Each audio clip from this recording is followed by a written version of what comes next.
There is no doubt that water is a precious resource, particularly in drought-prone regions like California. It is very important for growers to measure soil moisture, and there are a bevy of technological devices available to use. From soil moisture probes to pressure bombs, these tools are helpful, but they only provide data on one specific area at a time, and many can be time-consuming to use. One company is looking at satellite data to provide a real-time, big-scale picture to aid irrigation decisions. Welcome to Sustainable Wine Growing with the Vineyard Team, where we bring you the latest in science and research for the wine industry. In today's podcast, Matt Brain, associate winemaker at Alpha Omega, speaks with Irrewatch founder and CEO Wim Bastiaansen. Wim is an international academic leader and is engaged as a visiting professor at Delft University of Technology.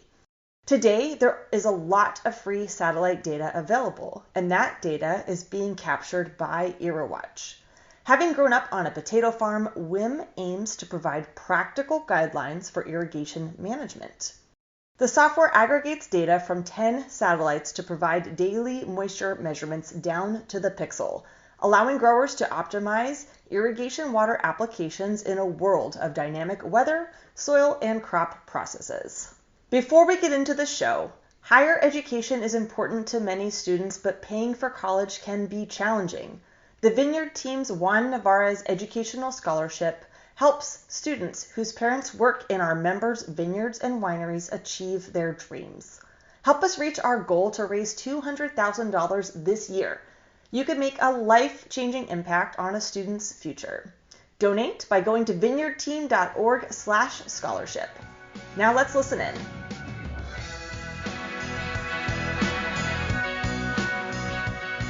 Wim, I would like to welcome you to the podcast today. Excited to chat with you a little bit about a topic that's very important to us in viticulture and talking about sustainability, and that is monitoring moisture in our vineyards. As we all know, as time moves on and our climate changes ever so slightly over time, water moisture in the vineyard becomes more and more of a very valued resource. And understanding very precisely how our vineyard is reacting in terms of moisture becomes more and more important over time. So Wim, welcome to the podcast. Let's chat a little bit about soil moisture, what people are doing now, and then we're going to get into a little bit of the specifics about what you are doing with your project and your technology. So welcome to the show. Thank you, Matt. It's a very nice topic that you have chosen today. Yes, nice and important. You know, we're here in California, we're coming off of a very dry winter, about 1/4 of the rainfall that we expect in average annually. So it's front of mind for us. So let's jump in.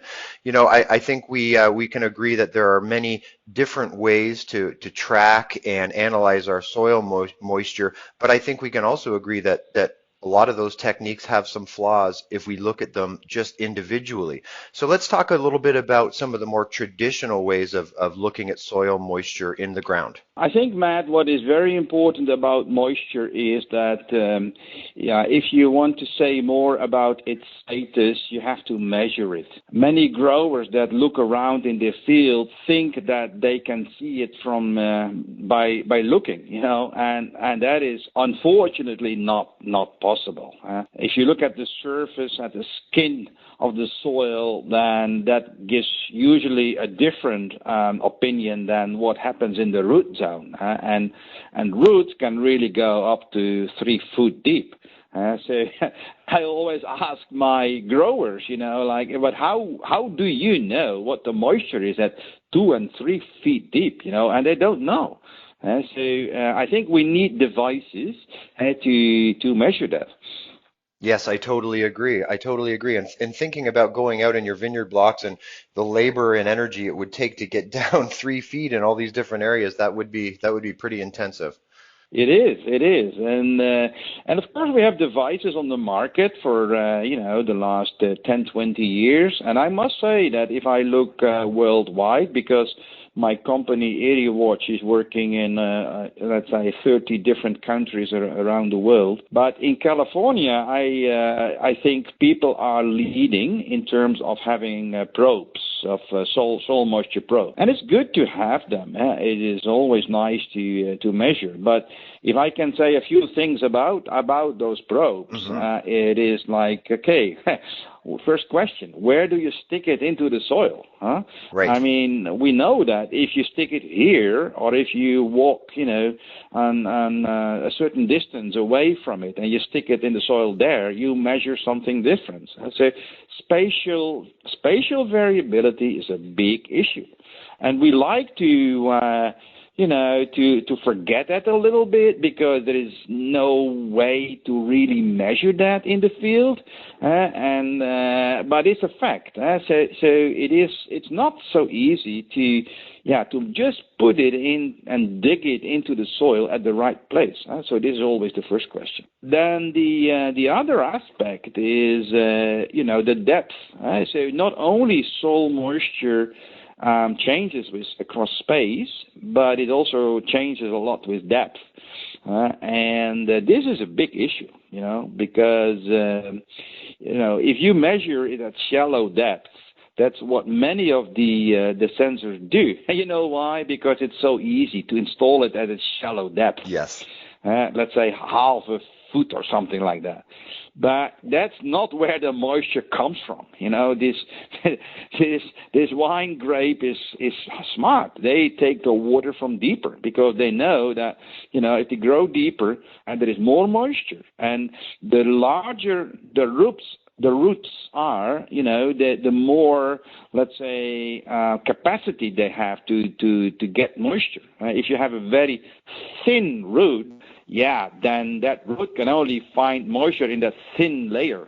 But if you have a much deeper root, then you can really find more moisture. So the point I want to make is that moisture changes a lot across depth, and that's a big thing. It sure is. So I guess it leads us to the topic of how valuable is measuring that soil moisture in isolation versus maybe looking at other parameters of the vine itself, right? Exactly, and many people know that. Of course, Californian growers are smart, and they know that just looking at soil moisture probes only is not sufficient, and that is a fact. And I'm not saying that you should not measure. I mean, it's always nice to measure, but don't think that by investing $1,000 or $2,000 in a few probes, you have the answer. That is unfortunately not the case. And so many people use other devices. They have pressure bombs, or they have other systems from where they can measure the water status of the grapes, and I think that's good. In a way, I like it. For instance, that you measure things like stem water potential, because then you get more an integrated measurement, because the water that flows through that stem, is really reflecting what happens in the entire root zone, and I think that is a very wise addition. But then, if you have a device like a pressure chamber, then, well, where do you put it? And exactly. Which leaves are you going to select? So again, the issue of spatial variability comes back. And we see every year new devices coming, and but it always remains to be a challenge just to find that right spot. That is a fact. And it takes also a lot of labor time. Yes, I'm glad you touched on that, because I was going to bring that up, thinking about accuracy in the vineyard and how many samples and how many different spots and how many different soil types and aspects you've got out there in that vineyard really dictates how much time you have to spend out there, and really that can be inhibitory in some ways. Absolutely. So. And especially if you have to do it manually, it's going to take a lot of time. And if you have a vineyard of, let's say 10 acre or something like that, you really want to do it very nicely. You need 10 or 20 different locations. And that's number one, very costly, and number two, if you use pressure bombs or any other manual method, that is taking too much time. So it is maybe nice for the consultant that gives you advice on your vineyard, but if you have, many more vineyards, and we know that, there are also very large wine producers in California, that is not a practical solution. So I think, therefore, the inclusion of satellite measurements is a very attractive one. I agree. We've set the stage nicely here. So let's talk about what you've got going on. Let's talk about IrriWatch. It's been, as you mentioned, it's been starting to move across different countries and starting to get some nice traction. So let's talk about the technology. Yeah, certainly, Matt. See, I came also from the farm, and I have been working with the moisture probes, and I have always loved to work with technologies, but I found out that it's not giving me the complete picture. So I'm starting to use satellite data. They are getting better and better by time. And NASA and JPL and NOAA Institute and USGS, they all have fantastic space programs, and they are continuously thinking about, whether their satellite fleet should be renewed and so on. And what is so nice in the U.S. is that all this data is made freely available. So the point I want to make here is that there's a lot of satellite data available that is, that is free. And if we combine that in a smart way, and that is what IrriWatch is doing. So IrriWatch is really about irrigation watch, okay? And we combine all that different satellites, and most of them are in space. But there is also one of the sensors called EcoStress on the International Space Station. So it's not even a satellite, but it's really the ISS station. And it's fantastic, It was so smart of some of the folks from Joint Propulsion Laboratory of NASA to put one of those thermal sensors on the ISS, because it comes more frequently and it has nice small pixels, and that is important, because certain fields are small. Even vineyards sometimes are only, a few acres.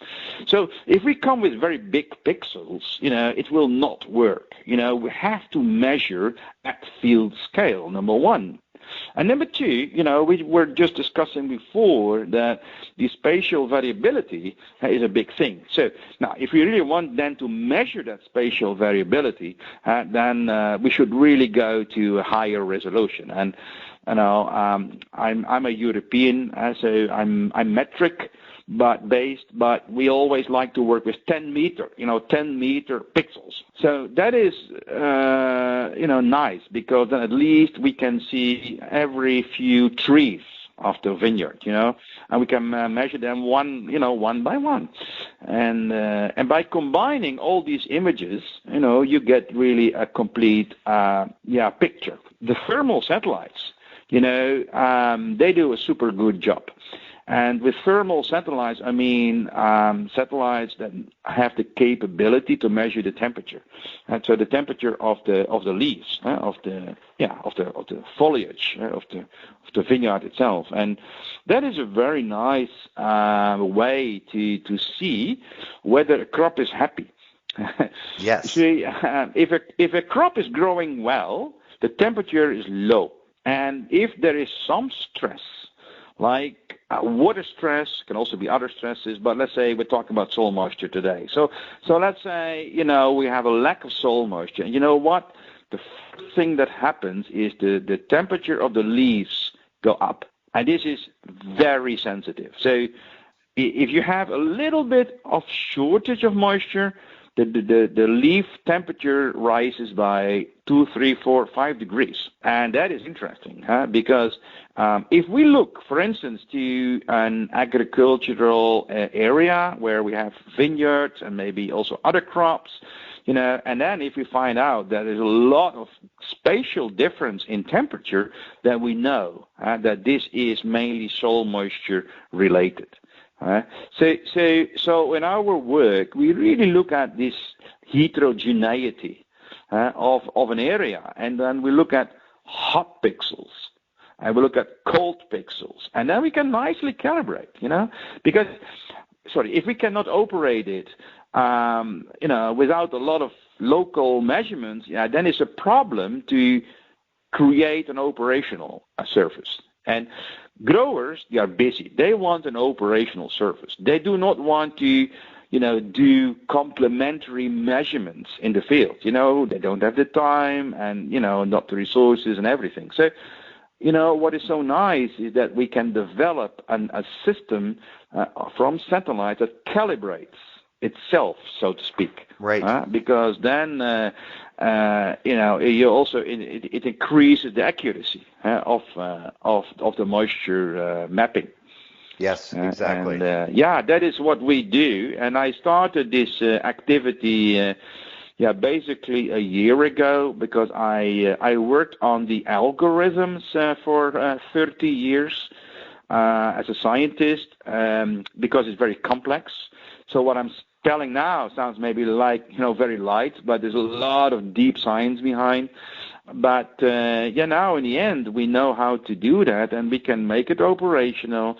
And whether you are in the Northern California or Southern California, if you have pistachios or almonds or vineyards, it doesn't matter. It all works in different crop types and even different soil types, because many clients, and I have many clients in California, but when they come, they say, "Oh, but I do not know exactly about my soil, whether it's a, loamy sand or sandy loam." And I always tell them, actually, I can calibrate that from my thermal images. So don't worry too much. The success of an operational surface is very much related to the amount of input data required, and I think here, AreaWatch is really having a nice methodology that, with very little data,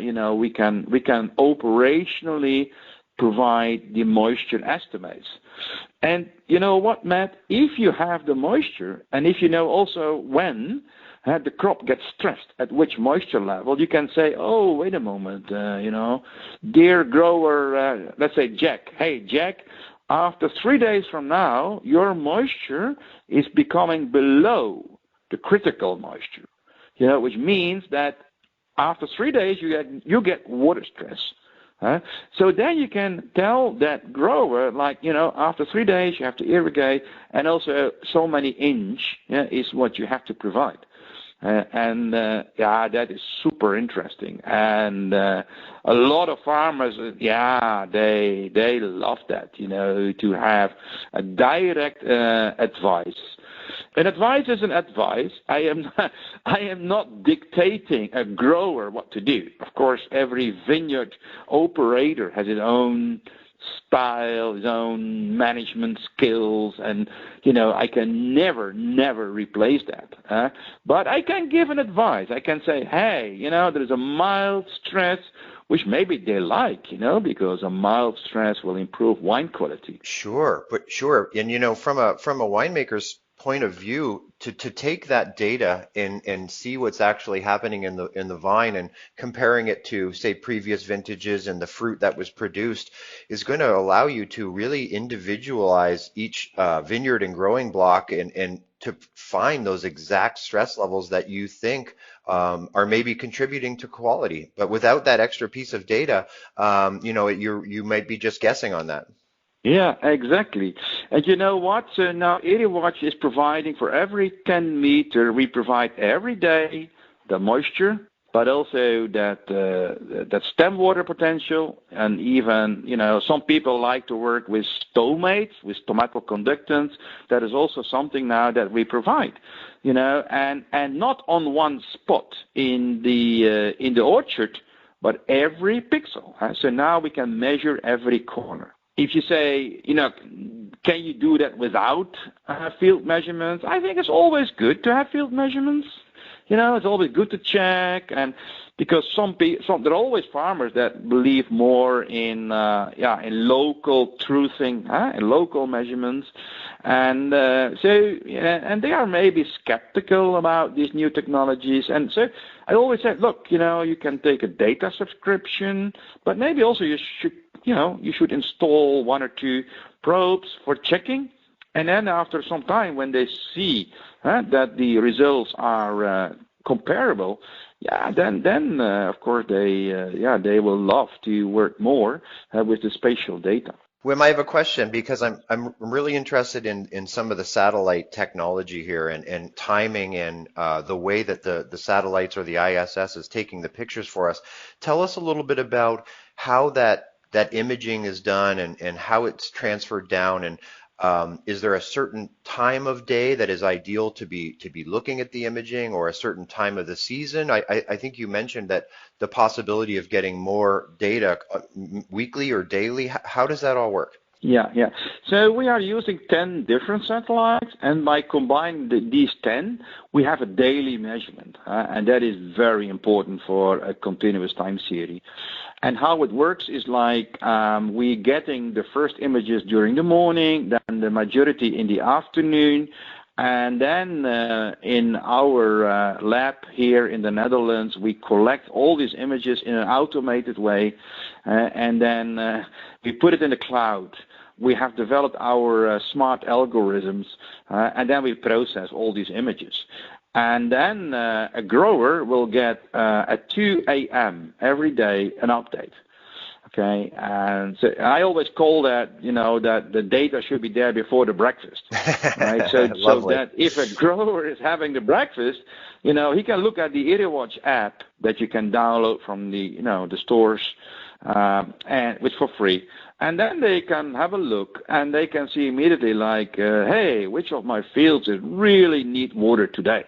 So it's not afterwards, but it's always also anticipating of what is going to happen tomorrow. So we include weather forecast information, and so that is very helpful, so that they can still change on time. So if they had a schedule like this field, we are going to irrigate today, but if we show that maybe a few other fields also are getting very dry, maybe they have the flexibility to adjust their daily irrigation schedules. And I just can't think of another way of looking at moisture, no matter the technique, that gives you as much data as regularly. I don't know how some viticulturalists maybe can send people out for pressure bombs and looking at water potential there, and obviously the soil probes is going to give you continuous data, but not nearly to the breadth and extent of the satellite imaging, huh?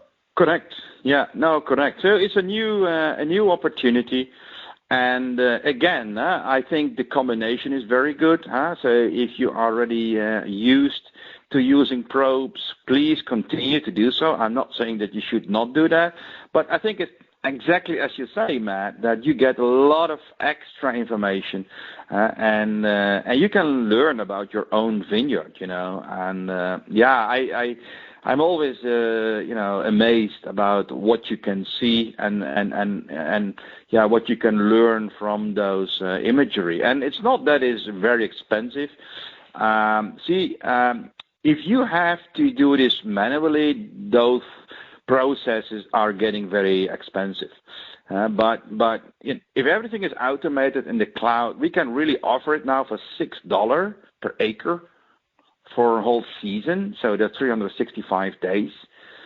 So on purpose, we keep the price very low, so that people, are intrigued, just to start, because if it's expensive, they will say, well, I have never seen it, my neighbor does not have it, and then it's difficult to introduce. So we really keep the price low, and my business model is just to get a lot of volume, I hope that many vineyard managers have interest.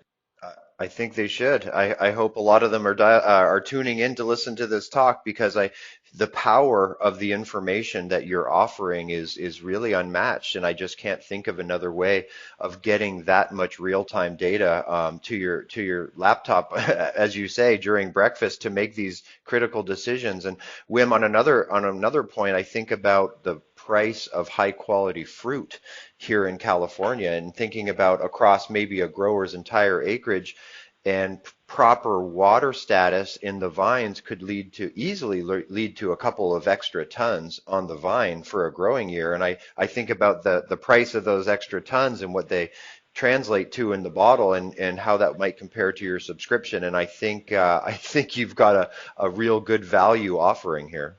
Yeah, absolutely. I think that is a no-brainer, to be very honest. And also, California is such a poor situation now in terms of water availability. So all the water is scarce. And I think many growers want, really from the bottom of their heart to be efficient with water. I have no doubts on that one.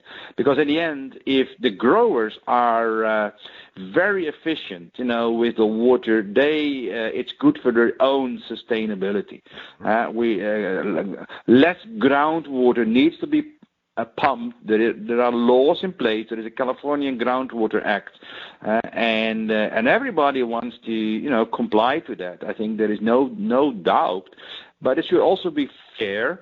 And people need guidance, like, hey, can I still reduce my irrigations by 10 or 20%, or am I already at that bottom, Yes. And I think moisture information can help to tell everyone where they are.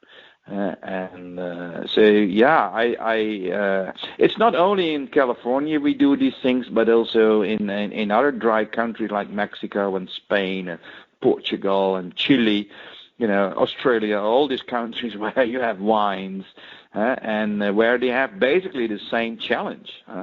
I'm so glad to say a little bit more about this because it's a new technology. Although for me as a scientist, I work for it for 30 years, but for growers, this is perhaps new. And I think the only way to get the message across are these kind of podcasts. So I think that is super interesting that we can tell a story about these possibilities. Yeah, your technology really fits nicely into what we're trying to do with the podcast and with the Vineyard team's outreach in terms of explaining and distributing new technology and new ideas. And I just think our growers here in California are very, very aware of the challenges that we have from year to year, and just getting the vine ripe or the fruit ripe on time and not delaying that ripening into later in the season could mean the difference of some fruit that's usable or not. Thinking about fires and smoke and all the challenges we have here, it just becomes more and more critical for us to get as a high quality crop, but as good a good a volume as possible, and really understanding the vine's relationship to the moisture is just absolutely critical to all of that. Yeah, absolutely. Yeah, no, that's the way to do it. Yep. So Wim, I really enjoyed chatting with you, and I'm so excited to see Irriwatch out in the market, and I'm excited to watch you grow and expand your reach across the globe here. And I know that a bunch of our listeners are going to be interested in following up on the technology and probably have questions for you to reach out directly. So can you please share with us maybe a way to get in contact with you, or a way on the web that we could follow your progress? Yeah, sure, Matt. I think the most easiest is just to go to our website, and it's irriwatch.com. So that is very easy to remember. You can just go there. You can drop a message. There is a telephone number. You can always send a message to info@irriwatch.com, and we take it from there. You can also try. Like if you have doubts, we give you a free trial of 2 weeks or 3 weeks, whatever. So that you get some exposure, and then you can experience yourself. Amazing. And I think do you have some videos of the technology posted on the web, maybe at YouTube, I believe? Absolutely, yeah. We also there is also an AreaWatch YouTube channel. Okay. So if you go there, you see reels, you see lectures, you see also instructions on how to read the portal, because there is a data portal, how to download the app, and so on. So most of it you can find on those media, indeed. Yes. Fantastic. I believe Beth, our fantastic producer, will post some links and some more information. But just for the listeners that want this information right now, it's IRRIWatch. That's IRRIWATCH.com, and you can find out a lot more information, or type that into your YouTube search window, and you can find the IRRIWatch YouTube channel and follow along and learn a lot more about it. Wim, thank you so much again. This has been an excellent conversation. I'm really excited about IRRIWatch, and we will stay tuned and maybe loop back around with you some other time and get an update on how things are going. Sure. Thank you very much, Matt. It was a pleasure to be in your show.